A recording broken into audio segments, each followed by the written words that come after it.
आज भी किसान ना गाय पाला हुआ है जो 15 लीटर दूध देती है। हाँ। गाय 55 लीटर वाली होल्स्टीन HF गाय नहीं पालता है, क्योंकि अवेलेबिलिटी नहीं है।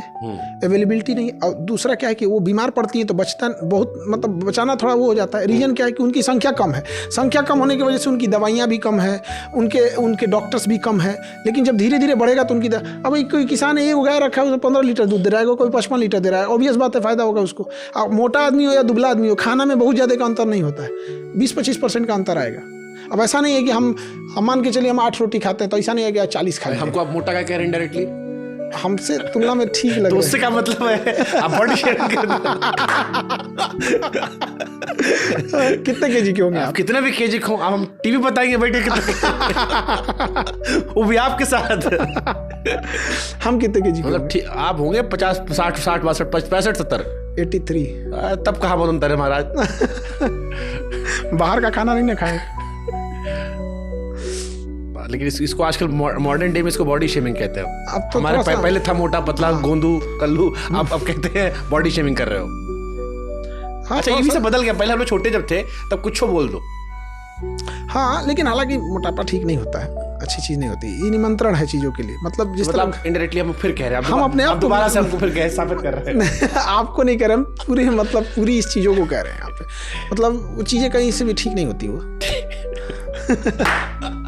लास्ट क्वेश्चन, अगर कोई व्यक्ति जीवन में निराश है, असफल है, फेलियर बार बार पा रहा है, क्या करना चाहिए उसे? क्योंकि इस देश में नेगेटिविटी बहुत ज्यादा, आजकल मेंटल स्ट्रेंथ की बातें शहरों में तो बहुत होने लगी है। मुझे नहीं पता छोटे शहरों में कितनी, क्योंकि हम छोटे शहर में थे तो मेंटल स्ट्रेंथ बात नहीं करते थे।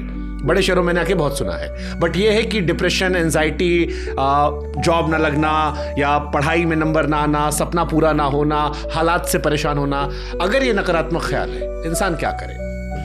एक दिन में कोई कामयाब नहीं होता है। दूसरा, कई बार इस चीज़ों पे डिपेंड करती है कि हम फाइनेंशियल कितने स्ट्रांग हैं। कोई बड़े घर का लड़का है, फेल हो जाएगा, गार्जियन कहेगा छोड़ना क्या दिक्कत है। और कोई गरीब घर का है तो कहीं ना कहीं उसका फाइनेंशियल बैकअप कितना है, ये इस बात पे भी डिपेंड करता है। और उसकी परवरिश कैसी हुई है। बहुत लाड प्यार से पाल देंगे ना तो डिप्रेशन का शिकार हो जाता है। और जैसे गाँव में बच्चे इतना ना कुचाए थुराए रहते हैं सब ना, कि उनको डिप्रेशन का मतलब ही नहीं पता होता है।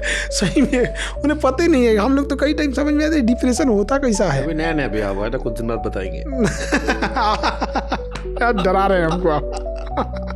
तो ये डिपेंड करता है परवरिश पे, फाइनेंशियल स्टेटस कैसा है, और उस एज पे भी। देखिए, जब हम लोग का सिलेक्शन छांटा था ना NDA से, तो ऐसा मन में इच्छा आती थी ना कि घर पहुंचने से पहले प्रलय आ जाए कि हम ये चेहरा ना दिखा सके। मतलब मरना पसंद था लेकिन चेहरा लेके जाना पसंद नहीं था। तो जिस एज में हम लोग को असफलता लगती है ना, उस एज में जाके देखिए कि क्या लगता है।